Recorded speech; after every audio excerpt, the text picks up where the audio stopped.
A KXAN investigation found a Texas school district took more than a month to respond to allegations of a sexual assault between students on a school bus. Investigator Kelly Wiley reports internal records from the incident also reveal questions about how the state's legal battle over Title IX impacts school training on how to handle sexual misconduct claims.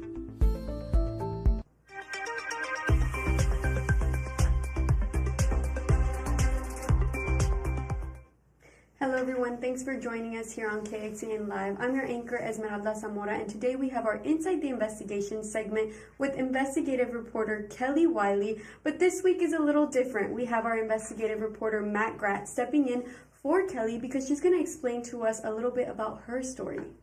Kelly, thanks so much for joining us this week, and thanks for allowing me to step into your role.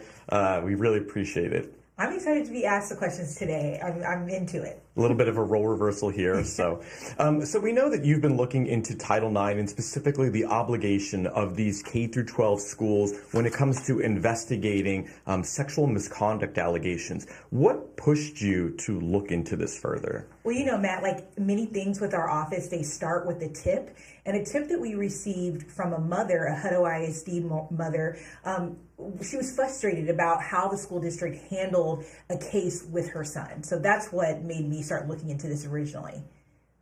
And so what happened?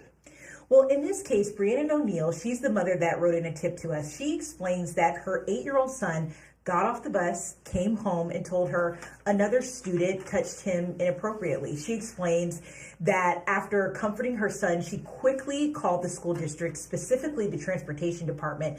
Records show they found video of the incident, and then the same day that she reported this to the transportation department, they called the Title IX coordinator with the school. Brianna says she was told someone with Title IX will be reaching out to her, but days and then weeks went by, and Brianna said she still hadn't heard anything from any Title IX coordinator. Email records show she left a voicemail for the district where she pleaded for anyone to give her an update. And at that point, how long had it been? It had been more than 30 days. So imagine you're the parent in that situation trying to get some answers. And this is important because Title IX law is a federal law, and it requires that, among other things, school districts promptly investigate any sexual assault or sexual harassment allegations. And records show that O'Neill eventually did meet with the Title IX coordinator, again, more than 30 days after making her report. And the meeting didn't really go how O'Neill was wanting it to. She ended up filing a Title IX complaint and multiple grievances, specifically taking issue with the district not reaching out promptly like that law requires. She said that during that time, her son experienced more bullying, which exacerbated the whole issue. So what does the school district have to say about all of this? Well, in several documents that this parent provided to us and that we talked with the district about, they agree with her.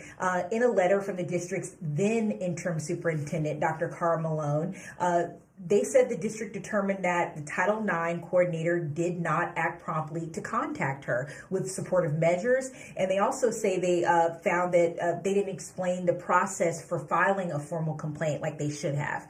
The interim superintendent said the district would reimburse her for her son's therapy. They also said changes were already being made to avoid similar missteps in the coming years. And the district said something, though, to us that was a little bit different. They said in a statement statement to us, while all Title IX concerns are thoroughly investigated, some reports may not meet the specific criteria or rise to the Title IX violation as defined by federal regulations.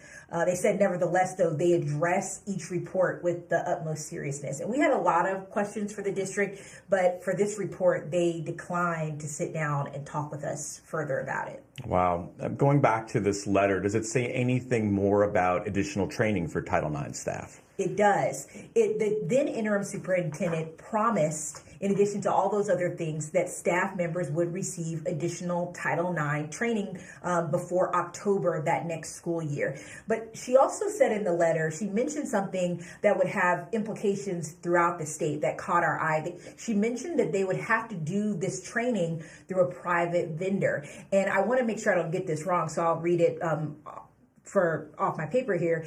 She said the regional education service centers, which there for every region in our state, there are these service centers that do training for all types of things for school districts. But she said that those regional education service centers statewide had paused Title IX training at the time because of Texas's pending litigation involving the implementation of 2024 Title IX regulations in the state. And in specific, it whittled down to saying this was happening statewide. So that's important to point out in this letter. So is she saying some Title IX training isn't happening because of the ongoing lawsuit by the Texas Attorney General? So talking about investigating discrimination with LGBTQ plus students and staff members. So to give you some context, that's what that lawsuit was speaking to. And we checked with the Texas Education Agency on this because they kind of oversee all of these education service centers. And they did clarify there wasn't an official pause on Title IX training, but they did confirm that some of these education service centers decided to postpone or not hold those regularly scheduled Title IX trainings that summer because of confusion over the trickle-down effect of this ongoing lawsuit. The agency said it was due to continued questions about what regulations would be in effect given that litigation.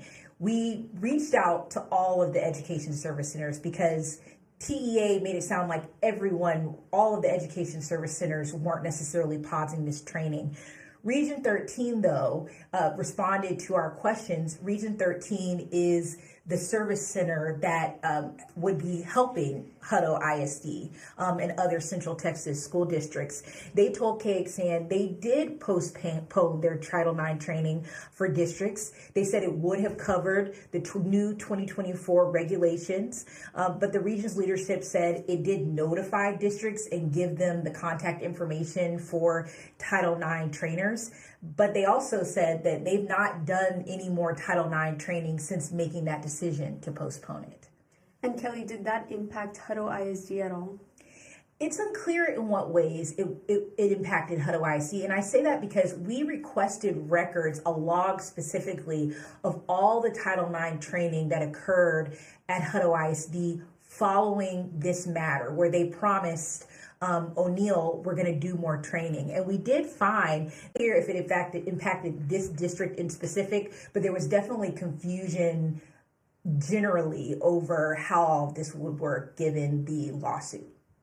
And are things better for this student at all?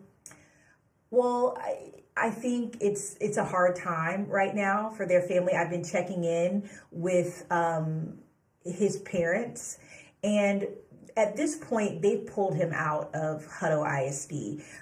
After this incident, Mom explains that he was really having a lot of anxiety about going to school. They tried to figure out if he could have a homebound option so he could continue kind of being within the school district but staying at home to get those lessons.